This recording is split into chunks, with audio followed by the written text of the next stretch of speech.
Surprise! Soulframe just got another major update. Well, sort of. Let me explain. Just before this week's Envoy Hour, Steve and Sarah surprised us with an unannounced stream explaining the release of Preludes 14.5, a sort of halfway point between Preludes 14 and 15, in which they're giving us a preview of some upcoming changes so that we can offer feedback before P15's full release. There are 3 huge changes in here that we have to talk about right away: Virtue Liths, Tempers, and Rune Activation.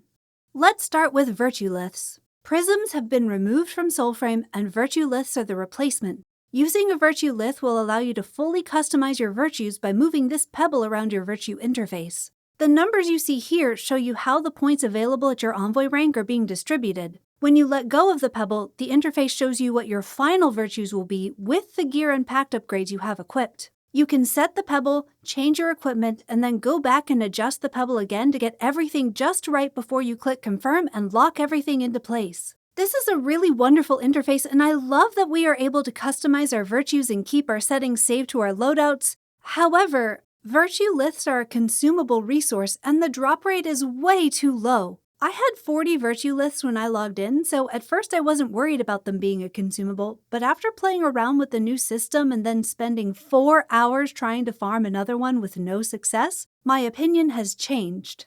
I'm going to burn through all of my Virtue Liths just from testing a single pack to try to understand its arcanic scaling, and even for players that are not worried about testing and min-maxing, this limited consumable resource disincentivizes experimentation in a way that feels antithetical to Soulframe's focus on exploration. My workaround for now will be to set my virtues differently in each loadout and then use those presets as a way to combine different virtue allocations with different packs and items. Basically, it turns my loadouts into prisms, which is not ideal, but it will do until we see some kind of change here. I don't think Virtue Liths need to be a consumable resource. The Lith could be a single item obtained through a quest that unlocks your ability to customize your virtues, using exactly the system we have now, but with infinite uses. I think that it's just going to be a better gameplay experience all around, and will encourage people to be creative with their builds, to try out different combinations and not get frustrated if something they chose doesn't work the way they'd hoped. But if DE desperately wants Virtue Liths to be a consumable resource, then the drop rates need to be massively increased.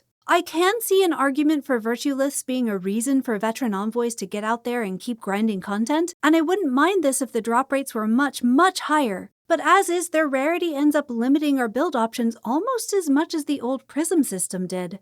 So either this needs to be an item with infinite uses, perhaps implemented as part of a tutorial quest, or the drop rate needs to increase enough that players can actually benefit from the utility they add to the game. Next, we have to talk about Tempers. Preludes 14.5 added Orst 3 as a playable weapon. This is that heavy mace that some bannerets wield. It's very fun to use and has excellent animations, but what we really need to discuss here is how you get one. Orst can drop from any of the enemies you see wielding it, and it drops pre-built. There are no fragments, so you don't need to craft the weapon itself, and this will be the norm starting in P15. This is great for new players since they won't have to grind materials before they try out new gear, and this came with changes to our inventory. All players now start with 50 capacity, and both weapons and armor count towards this capacity. You can purchase more from Zenith in your Nightfold, and that is currently the only place you can see how much open capacity you have available. I don't have an opinion on the capacity changes yet, except to say that I think we need to be able to see our total and used capacity in our inventory screen. It's hard for me to really evaluate whether or not I feel like I have enough when I don't know how much I have. Anyway, back to Orst and Tempers. Orst can drop at different rarities and with different tempers. These two attributes seem to be unrelated to one another, so it's possible to get a low-tier Orst with up to 6 tempers, or a high-tier Orst with only 2.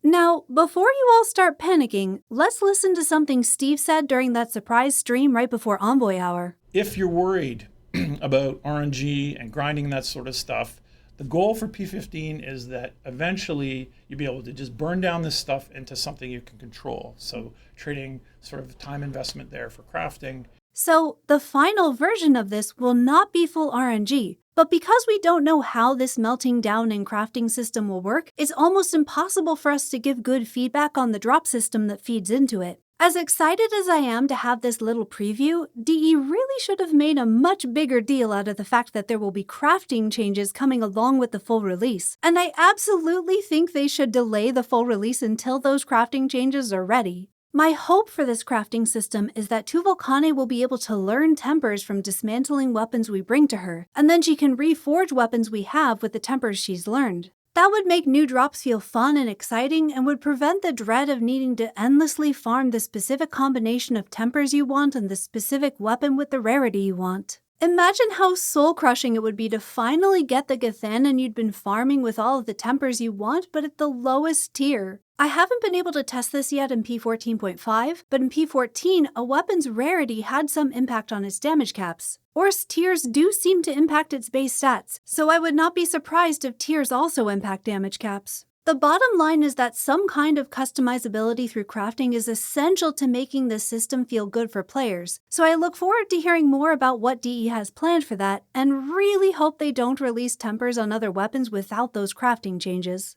Finally, let's talk runes. We now have a customizable keybind for Rune Activation, and it feels great for melee weapons, and fine on magic weapons, but it's still a problem for bows.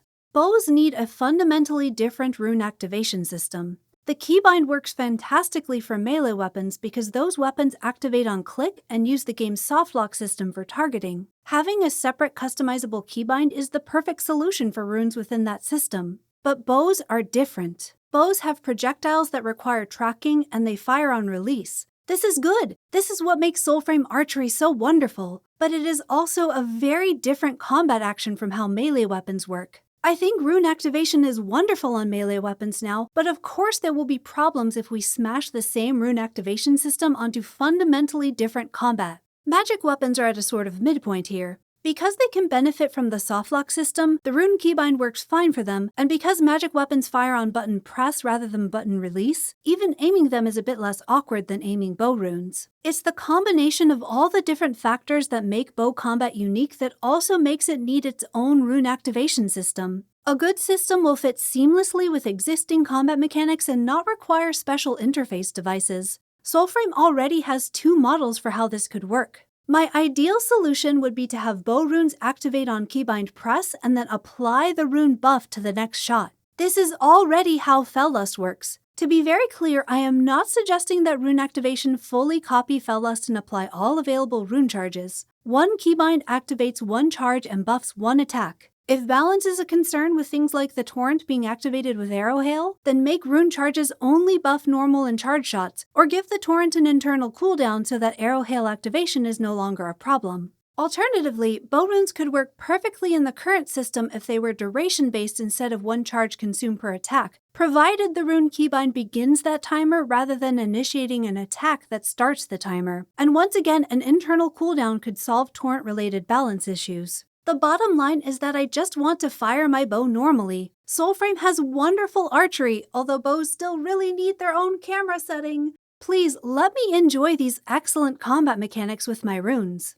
Some of the other things that arrived in P14.5 are Ode dropships that periodically deliver enemies for you to fight, Omen Beasts showing up around the map to give you buffs, changes to Ode Tempest that will consume my Virtue Liths as I test them, and swimming. I finally went to check out that island off the coast and healed its world tree. So there's a lot to check out in Soulframe right now, and your feedback is going to be extremely valuable for the next update. Test things out for yourself and share your opinions in the official Soulframe Discord or forums. I'm very glad they gave us a sneak peek at these changes, so let's take this preview in good faith and give constructive feedback that will help P15 become an update we'll all be happy with.